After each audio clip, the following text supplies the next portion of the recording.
Welcome to Video Village, where imagination meets conversation. Keep the phones on and join the discussion. Yes, that means you on the bus. So unlock your mind and enjoy the show.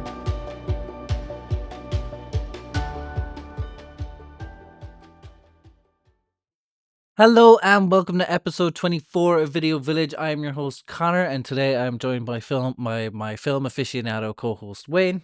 Hello everybody, how are we doing? And our mirror flipped producer Dave. Hi. So much enthusiasm, Dave. Yeah. A1. Yeah. 100%. I know it's early morning, but 110% here, but so producer Dave has organized a Halloween episode for us this week. He hasn't really told us much what we're going to be doing, but I'm just going to throw it to him and he can take it away from there. Yeah. This is more of a discussion kind of episode, I was thinking.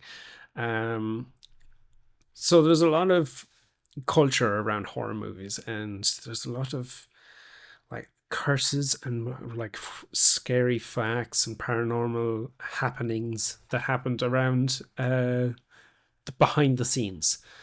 And I've also never really heard anybody talk very openly about where the inspirations for some of these iconic villains and monsters and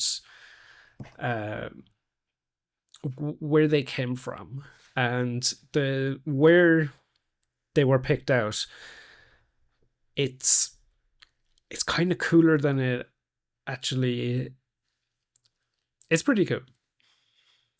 Yeah, I'm butchering this. Yeah, it's early. Leave me alone. So you're going to tell us some scary stories, Dave, is it? Ooh, I'll get the popcorn. Oh, yeah. Kind of scary stories.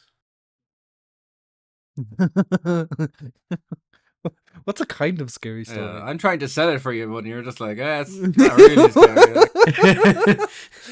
Depends on your tolerance. If you're easily scared, it's very creepy and very Halloweeny. If you're not easily scared, it's just there's some cool things to know. Let's put it that way. Okay. Well, let's see how scared Wayne and myself get on a scale of 1 to 10 by this episode. Okay, so I have a first fact here, right? And this is bizarre, right? You've heard of the film Poltergeist? Yeah. There is a swimming pool scene in it where it was cheaper for them to use real skeletons than it actually was to make plastic ones for the scenes. What? So in the movie, it's real human skeletons. Where are they getting all them skeletons? How are they getting away with it? That's what I want to know. Wait, when did that movie come out? Because if it came out in the 2000s upward, it'd probably be a lot harder to get away with that. 1982 it came out. There you go. That explains it. Yeah, they must be getting them. They must be getting them from museums or something. Because there's no way there's someone digging up graves. Just put. Oh man! Yeah, that's crazy. Bit of grave digging. It's really unsettling though, isn't it? It kind of paints it in a different light. And this is why I kind of wanted to bring up some of these creepy behind the scenes facts, is because they actually add to the eeriness of the movies themselves as well. It's more down to the business side of making movies though, isn't it? It's some guy is like, well, it's cheaper just to use, there's not one bit of I don't know, someone going, oh, I'm going to use real skeletons because I'm going to be an evil creep. It's that doesn't come into it at all. It's just a rich guy trying to make an extra buck. Do you know what I mean? Actually, this movie is authentic. We use real skeletons. It's definitely not an artist. I would hate to be an actor on that set, and then all of a sudden you have real bones just floating around you. No, I'm out. Thanks for the paycheck. Bye. If I was working on that film, I would tell the actors, "Oh yeah, of course it's fake." We just got the best guy. We got the best visual effects guys here working on this stuff. Like, they look so realistic. Yeah, and then when you're at like the rap party and you're doing like, it's like, oh, here's some behind the scene footage, and you see one guy kissing a skull. It's like, hey Henry, that was actually real. Yeah, no, someone is like just really drunk, just spills the beans. You're like, no, they were real. I dug him up myself. Yeah, okay, that is creepy. Not scared, but it's definitely It creepy. is weird. Yeah. Like, what the hell? Going on the whole grave robbing God. thing. Thought we were done with it, but okay. Yeah. Yeah, this is like actual grave robbing. Okay, so basically, Alfred Hitchcock's Psycho and the Texas Chainsaw Massacre, both Leatherface and I forget his name. Norman Bates. Yeah, and actually Buffalo Bill from Silence of the Lambs. They're all based on a real person. Like, they're kind of inspired by a real person called Ed Gein. Have you ever heard of him? Yeah, I've heard of him. I knew that Leatherface was based off him, but I didn't know that the others were all based off the same guy. That's kind of weird. Yeah, they're all based off the same messed up kind of guy. He had a macabre fascination with body parts, and his grave robbing activities was deeply influenced in these movies. It's kind of weird to see that one guy had like sparked so much iconic stuff from the horror genre. Like, those are not small films No, they're not. at no. all. Yeah, That is, it's weird, because it's like one creepy person does, help create multiple massive movies and, I don't know, timeless stories. It just goes to show that the rarity of those kind of people, though, isn't it? Like, they don't exist at a high level. So, when you do watch movies or hear stories about people, it's oftentimes it's going to be the same people because there's not that many of them. Fair point, yeah. Yeah. I do agree. I kind of want to lean into the inspiration side of things a little bit more here, right? Do you want to guess what the inspiration for A Nightmare on Elm Street was? Leatherface guy? No. No. Is it like a real world example, like, or It's a real thing. It's a real thing. Yeah. well, I always I thought it was like a parent wrote the story based on their kid waking up in the middle of the night with nightmares, and I thought there was just like an exaggerated version of that, but there's probably more to it now that you're bringing it up on this. Hang on, so like it's not someone wrote a story about something similar to what they do in Nightmare on Elm Street. It's actually based on some form of real events. Kind of, yeah. Like, it's a real thing that happened. Go on, tell us so. Yeah, it's probably something to do with the North Americas, but anyway. So, Wes Craven. Craven, like, great surname for a guy who's into horror, right?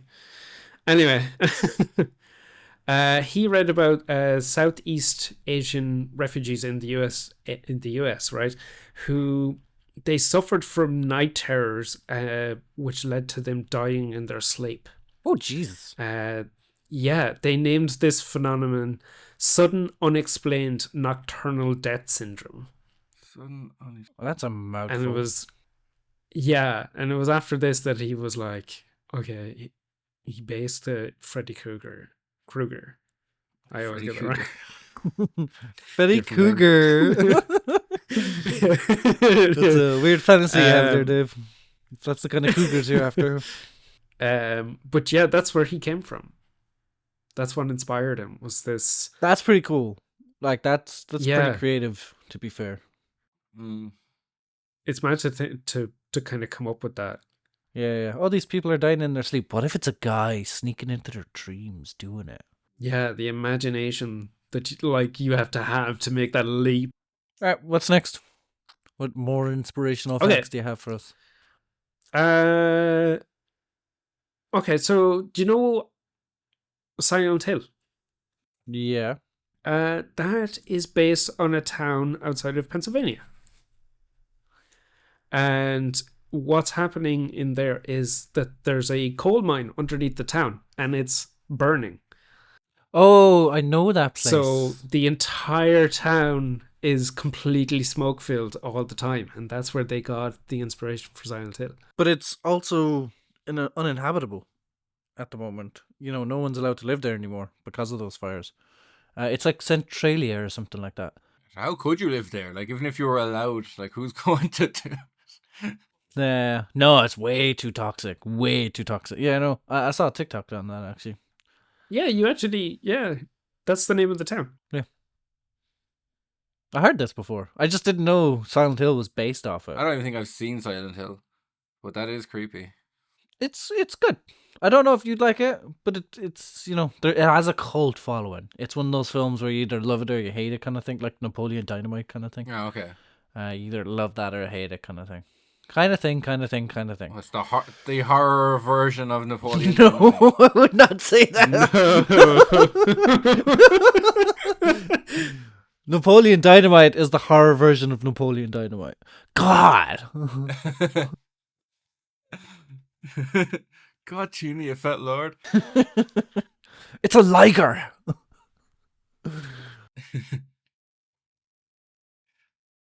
Oh, yeah. Oh, yes. Oh no. Do you know Jaws was inspired by Moby Dick? No, for you. Was it? Apparently so. Was it? Yeah. It's pretty much the Moby Dick story, though. You know, giant sea creature trying to be stopped, and it doesn't go as hard as Moby Dick because you know Captain. No one went inside the shark, like. Well, a few people did, but they didn't come out again. Like, Oh, Jesus. Yeah, but it was loosely based off of that. I mean, yeah.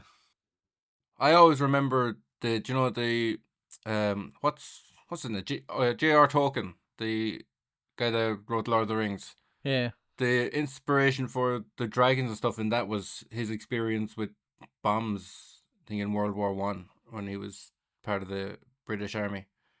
Yes, I remember hearing something about that. Yeah. It's crazy, isn't it? Jesus, that's how scared was he been like, and to actually use that fear to actually create probably one of the greatest stories written. Yeah. To this day, still like is like fair play to him. He really, really worked through his issues there, didn't he? I mean that is amazing therapy though. Like if you can put what you're feeling into words or imagery, that is probably the best form of therapy, I would say. Yeah, fair play to. He did a great job, to be fair. So yeah, you know Stephen King's Pet Sematary. That's not real, Dave. There's no no. But it's based on a real place. So animals are coming back to life, is what I'm Yeah, this is what we're saying. Confirmed. Well, it's kind of the other way around, right? So they filmed it in. They filmed it. What, they die and then go to the cemetery? No. Sorry, that's not what I mean. Okay, so the film was filmed out in Maine, and after they had filmed it, apparently, like a lot of the locals had seen like ghostly animals walking around and things. But I don't know, is that like more because of, I know they're trying to build up tourism, like, you know, it didn't happen before, like, yeah.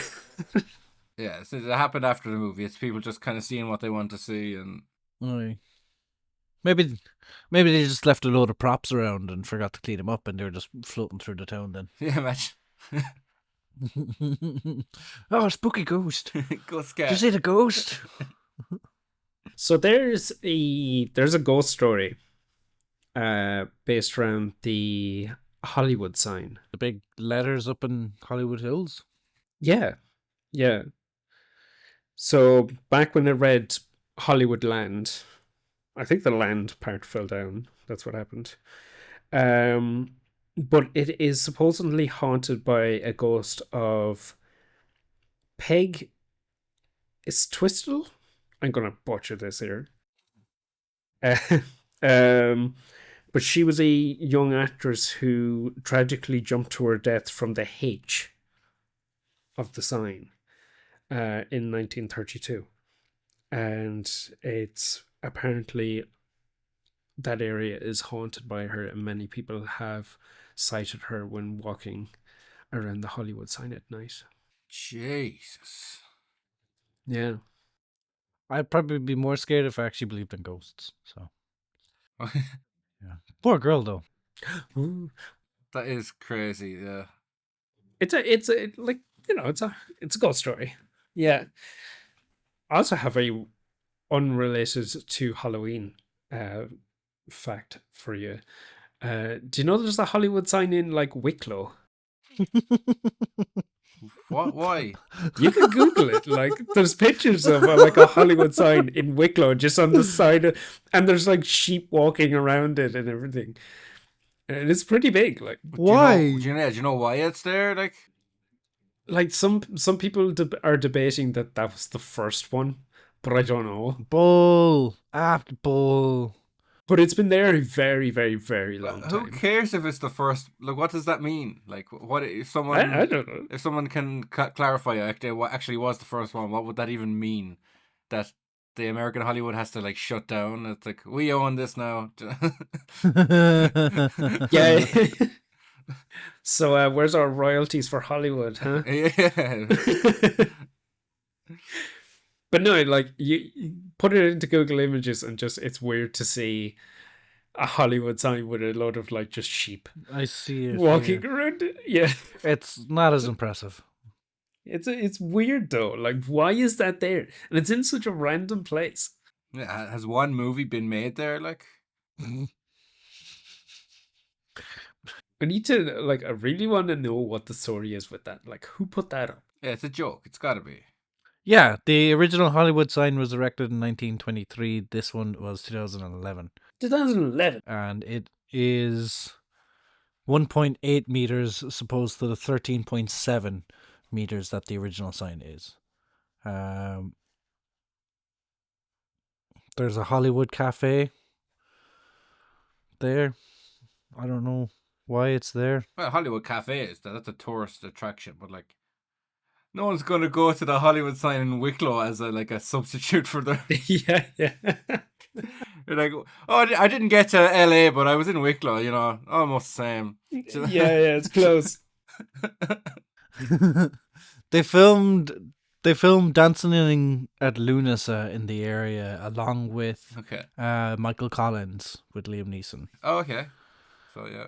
So yeah, but the Hollywood in County Wicklow is believed to have given the name to California's Hollywood. Okay, so I knew that there was some odd link. That there was a bit of a stretch. Like, Yeah, that could well be true because nearly every place name in America comes from somewhere in Europe, doesn't it? So yeah, there's a letter Kenny in Canada. In where? In Canada. Okay. no, it's true. Okay, yeah, in Canada. Well, I think there's a Donegal as well, if I'm not mistaken. There probably is. Yeah, because it was a bunch of people from Donegal who went over to Canada, I think, during the famine, and they just set up a settlement there, and that's why that's Yeah, I say nearly every county in Ireland. There's like, if you look it up in America, there's probably a small town there somewhere, with the name. Yeah, it's the English fault. Oh yeah. Anywho, any more inspirations for us, Dave? No, but I have some ghostly facts and stuff. If you want to hear these about movies. Yeah, have you ever heard of the 3 Men and the Baby ghost? What? The ghost that's in the background of 3 Men and a Baby. No. No? Oh, that's a fairly popular one. If there was, it'd be 3 men, a baby, and a ghost. Yeah. 3 Men and a Baby and a ghost. So it like blew up online, kind of a thing, that everybody was like, why is there like a ghost in the background, of this scene from this movie? And like, it's really defined. Okay, because there's like a mesh curtain over it, and you can really see an outline of a person in it. I'm looking this up now. No, I'm looking at it right now. It blew up and became a thing. Do you know what it actually is? It's a cardboard cutout of some kid or something. Yeah, it's a cardboard cutout of Ted Danson that was from a deleted scene, and someone from the prop department had accidentally left it in the background. That was not an accident. Someone was having an absolute ball there. Like, I was like, I'm gonna photobomb the movie. Like, With Ted Danson. Yeah, I'm going to photobomb the movie, but not me. I'm gonna make everybody think he was Ted Danson. He just wants more screen time, that son of a gun. even though he's in the scene already, right? Yeah, that's him right there. Gotta double up, get where you can go, and Yeah, I was like, I have to include that, like, because it's such an infamous one, you know, talking about the ghosts and stuff, like from movies yeah, and that's things. fair. But it was debunked in such a funny way. It's like, no, sorry, like that was your man. The original prankster, eh? Yeah. Oh God.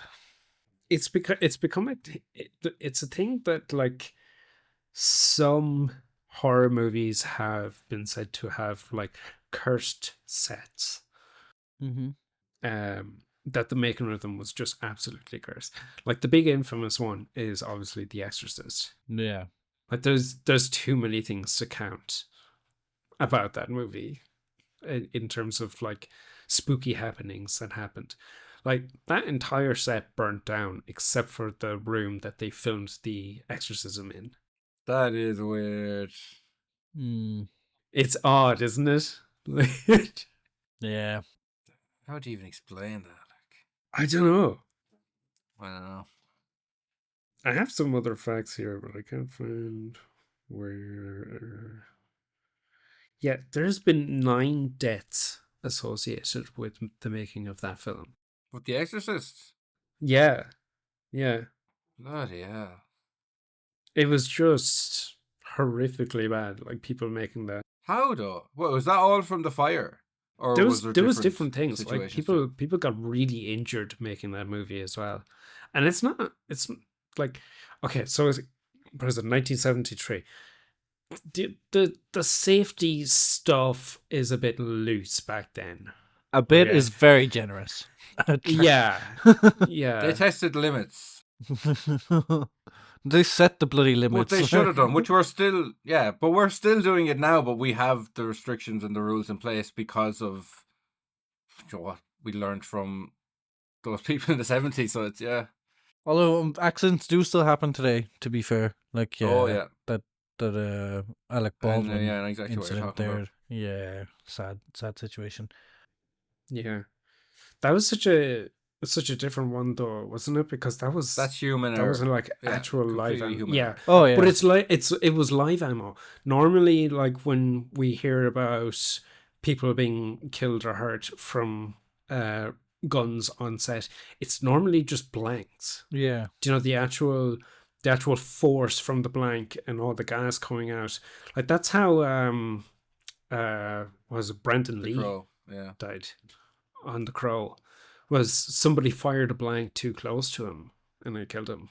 They're still dangerous. Guns are guns, regardless of what ammos are in them. Like. Yeah, because it's still an explosive force coming out, and there's bits of shrapnel, like it breaks up as it goes as well for those blanks. Plus, some of the gunpowder wouldn't fully ignite because it's not a full thing, so they'd come out in little clumps, just heated clumps.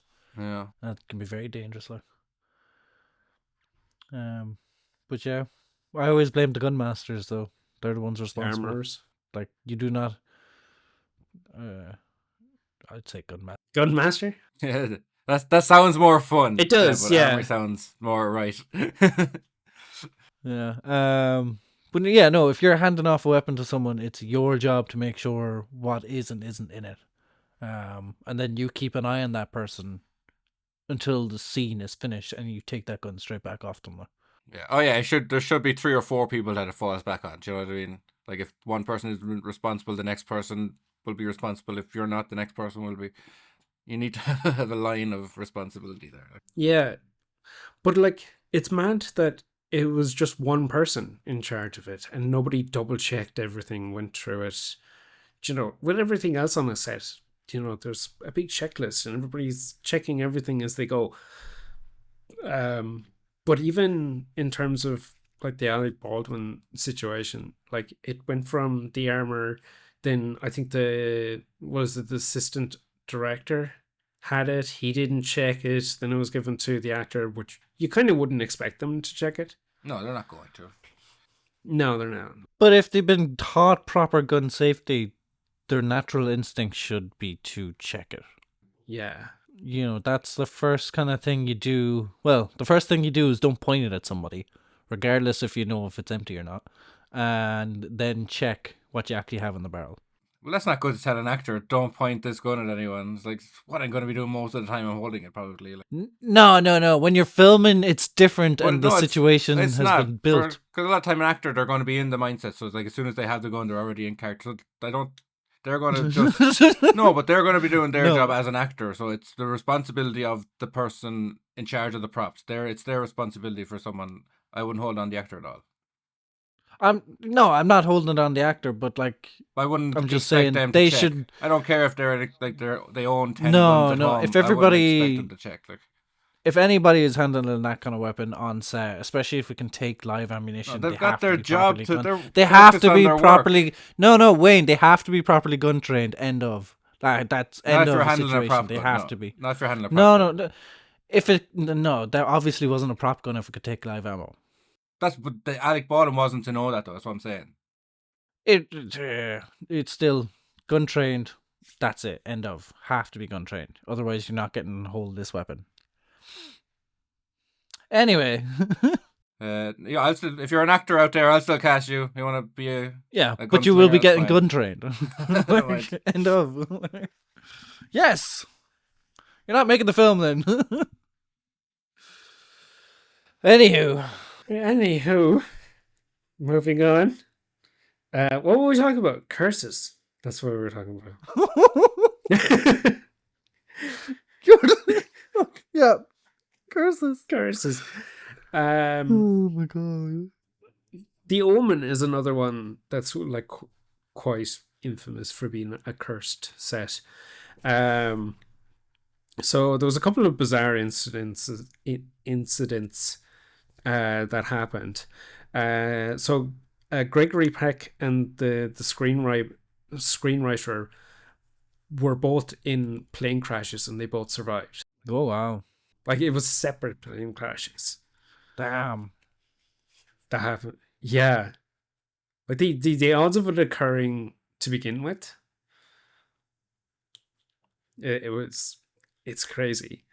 There's some less there's some actually tragic ones, you know, a part of this then as well. There was a zookeeper on set, and he was attacked by lions. But the one that really gets me for being just really eerie, okay, is that one of the special effects artists, he was in a fatal car crash, but it mirrored the decapitation scene that he had worked on from the film. Oh god. So what he had worked on in The Omen had ended up happening to him and causing his own passing. That's weird. That's a Final Destination type Yeah. stuff. Isn't it? Creepy. Yeah. Like that's, you know, if it's a coincidence, like, you know, however you want to call it, like, or say it, like, it's just unsettling. Poor man, Jesus. Yeah. Oh, that is such a. Oh, I don't even know what to say about that. Like it's just so morbid. Like, Yeah, it shocked me when I read it. I was like, whoa. It's just, you couldn't make that up. Like, it's just so what can you weird. say? yeah. All I'm thinking is the bloody decapitation scene now from Hot Fuzz. Mhm. Oh my god. Okay, we're moving on. There was some like gnarly effects in that movie. Yeah. The last You one know- where the mini church steeple goes through your Yeah. mouth, that keeps you up at night sometimes if I've seen that movie recently. Oh. Okay, so have you heard of Candyman? Yeah. Yeah. Do you know the Real Bees story No. about that? Vaguely. So actor Tony Todd had real bees placed in his mouth for some of the scenes. Yes. He had to wear special dental appliance to prevent the bees from going down his throat, and he was stung multiple times. Well, yeah. And he had negotiated a fee for every bee sting that he had received, which like that's not worth it. Like, I mean, if it's 10 grand a sting, I'll I'm sorry. load me up, like, you know. Oh no, like bees in your mouth, like all If I'm crawling getting 10 around? grand a sting and I'm guaranteed to get stung at least 5 to 10 times, yeah, I'm there. Where do I sign? Anyone else getting like flashes of Nick Cage? The bees. Recently rewatched Wicker Man, like, I forgot the ending actually. It was so grim, like. Anyway, Yeah. It really comes up out of nowhere as well. yeah, Uh, yeah. I'm gonna push through a couple of these here because I think we're running out of time. During the Passion of the Christ, it's more of a bizarre fact. I don't know if it's a horror. Yeah, is it a horror movie? Yeah. There's scary moments to that, I would say. I can never pronounce your man's name. What is it, Jim Cal. Yeah, Caviezel? Yeah, it's a hard one. I don't even know. Yeah. Several times during filming, he was injured. Right, he was accidentally whipped once. He I was heard struck by that. lightning. What? He was struck by lightning. And he had dislocated his shoulder during the crucifixion scene. I definitely heard that he got whipped before. And that he fainted due to it. Like it was during that scourging scene. And your man with the whip got a bit too close, lashed him, and then he fainted. You could imagine Mel Gibson being like, "No, do it better," and then eventually it just like gets to the limit where it's like, "No, you've actually hurt him." That seems like something Mel Gibson would do. Oh, to me. that's like if he got a proper lash, like that's a scar for life on his back now. Like. 100%. Yeah. 100%. Poor fella. Oh no. I don't know. I thought that was a weird one. Did you know that the Final Destination was a canned X-Files episode? Really? I didn't know that. That's how Final Destination started. It was supposed to be an episode on X-Files, but then they're like, nah, let's not run with this idea. It's too good. And then they made a movie with it, and then a franchise from that movie. Like, My gosh. Yeah, 'cause it is a good idea. It's such a good idea for like a horror movie. yeah, death coming to Yeah. get you, and death is inevitable, and Yeah, you got your group of friends, 5 of them guaranteed to die. That's 5 cool kill scenes. We just got to come up with how we do it. Do you know what I mean? And the movie just writes itself. Then, you know, it's so easy to. I don't know how do you write a freaking chain on the side of a train decapitating someone like. Oh no, that like the kill scenes. Yeah, that's people just locking themselves in a room for like a whole weekend and just coming up with the craziest ideas, just writing everything down. That'd be fun. That'd be the most fun part of that, just coming up with the kill scenes. Like, how can we go bigger this time? I think I would enjoy the scenes before the kill scenes. It's like, you know, those ones is like, oh, they're gonna get hit by the car or the train while they're stuck in the car kind of thing. It's like, nope, you didn't get it. Like the misleads is what I would love to work on. We just got the big promotion and then slam. Oh, the scaffolding is gonna fall on them. Oh no, it's a bus. A bus hits them. Okay. The close call before the big hit. Oh, good times. Sorry, Dave. Do you have any more curses or facts? I do not really. I was sure you were going to mention The Shining. Yeah. The Shining. Yeah, there was loads of stuff happening there. Like Stanley Kubrick was torturing. I can't remember the actress's name, but he gave her an awful time, didn't he? Yeah, he kept her isolated, tried to really mess with her psyche a lot during the filming, just to try and get the most genuine reaction he could from her by Jack Nicholson. Yeah, he just really pushed everybody to the edge for no reason, like just for his own. I want to make the best movie. The worst thing about it is, I think he was actually right in what he was doing. Had the effect that he wanted it to have, basically. But it is just so inhumane that we shouldn't allow things like that to happen. Yeah, But he is right. Like, by doing what he did get the result he wanted. But we just need to make sure we make those things illegal. That's yeah, but what that's the worst cost? thing about it. Yeah, do you know what I mean? Like the genius behind him to actually know what it takes, but the bit of humanity he's lacking there probably to actually go ahead with it, I would say. Do you know? yeah. And I think that "Here's Johnny" line was It was improv. was yeah, improv. Apparently Nicholson though was like a firefighter or something back before he was an actor, and that's why he was able to take down the door. Apparently, the prop team had to make a better door than what they originally did, Okay. because he was just getting through it too quickly. Slamming So through they it. made a thicker and denser door. Yeah, yeah. So to make him harder, and then when you see him sticking his head through, like that's the best he could get through. The other times he was just busting through the door in like 2 or 3 hits apparently. Okay. And then he's like, "Here's Johnny." It's such a cool shot, isn't it? He's just like, here's Johnny. Yeah. Oh, Yeah. creepy. He's got some amazing crazy eyes, Jack Nicholson. Like he just knows how to do that crazy expression so well. Like. Mm-hmm. Nailed it. Aye. Okay.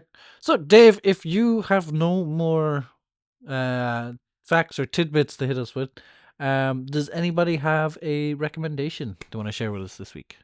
Yeah, I always do. Yeah, hit us. So I'm going to recommend a new movie that came out. It's an online streaming one, and it's directed by John Watts, who's probably most famous for doing the newest Spider-Man trilogy.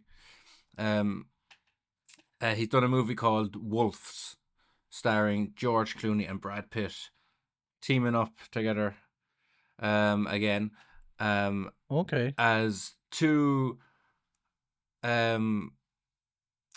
professional fixers that maybe criminals would hire, like Harvey Keitel's character in Pulp Fiction, the Wolf. Mr. Wolf? Yeah. Yeah, they're wolves. Oh, But, sick. but yeah, so basically they both end up getting hired onto the same job by accident, but they don't know each other, so they have to work together while also trying to outdo each other. And yeah, it's pretty funny. It's good. I liked it. Oh, I should have gone first. Because yeah, I'm definitely going to check that one out. No, I was going to recommend a really old movie. I was trying to stick on horror, but like, Okay. I'm not a massive fan of horror myself. My wife is more the horror aficionado in our family. But this one's a horror comedy from like 2005, called Eight-Legged Freaks. No. It's a film about a small like town in I think it's like Arizona or something, and they are overrun by giant spiders. There's a mine system going through the town, so all the spiders are like popping up out of everywhere. And it's just really a survival movie with a bit of humor in there, and yeah, it's very early 2005 comedy style, so it may not to be for 2002, I think actually. I have not seen that. What? I'm putting that on the watch list though. Oh my god, yeah. It's such a throwback. It's unreal. Yeah, yeah. This is I watched. Oh, I must have watched it easily 10 times in my childhood. Like, what's his name is in it? The guy from Scream, David. David Arquette. Yeah, I'm seeing that here. Yeah. I think there's a young Scarlett Johansson in there as well. She is, yeah. And I can't think of anybody else big from that. No, it seems to be. Oh no, the rest are just canon or cannon fodder. Really.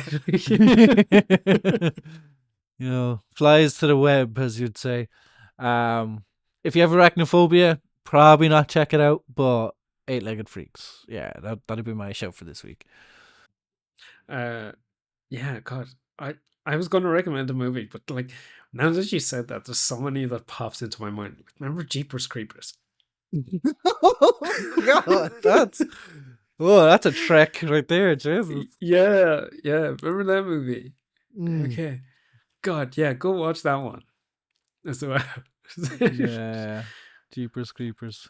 That was Justin Long, wasn't it? I think so. Yeah, I think so. God, there was some weird monster movies from that period. Snakes on a Plane. Is that a monster movie? It's the same effect. Like, you know what they were going for. Yeah, that movie was funny. I'm fed up with these mother snakes on this mother. That was such It's so it was bad, such a though. surprisingly good movie. Like, it's fun. You think it's good? Yeah, I think it's fun. I think it's good because it knows what it is and it leans into it. I don't think it does. I think they're trying to be so cool. Like, I think they're trying to make this really slick, cool snake movie with a couple of one-liners, and it's gonna be the coolest thing ever. But it's just not. It's so cheesy. I think Dave just liked the Mile High bathroom scene. I think Yeah. that's what he's talking about. I don't think I remember. Oh, yeah, yes, you sure. do. Yeah. I don't know what. Okay. Snake gets a mouthful. Oh, that Put poor way. dog.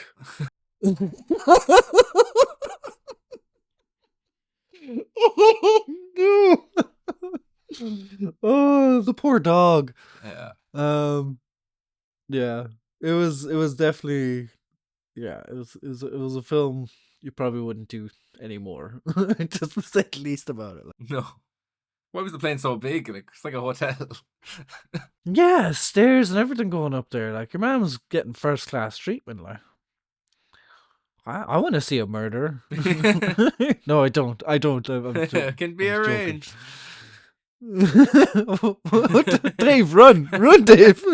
Yeah. So your recommendation is Jeepers Creepers, Dave. Yeah. Sure. Why not? And I think it was just along in there. I mentioned a lot of movies in this episode. If you haven't seen any of them, watch them. Candyman, the new one, is actually pretty good. That was a pretty good horror film. It's kind of slasher-esque thing. It's kind of like if you say like Bloody Mary into a mirror 3 times, Yeah. it's the same effect, but it's Candyman. And he, in my opinion, is a little more scarier than Bloody Mary. But that being said, I don't know too much about Bloody Mary bar that Supernatural episode. But yeah.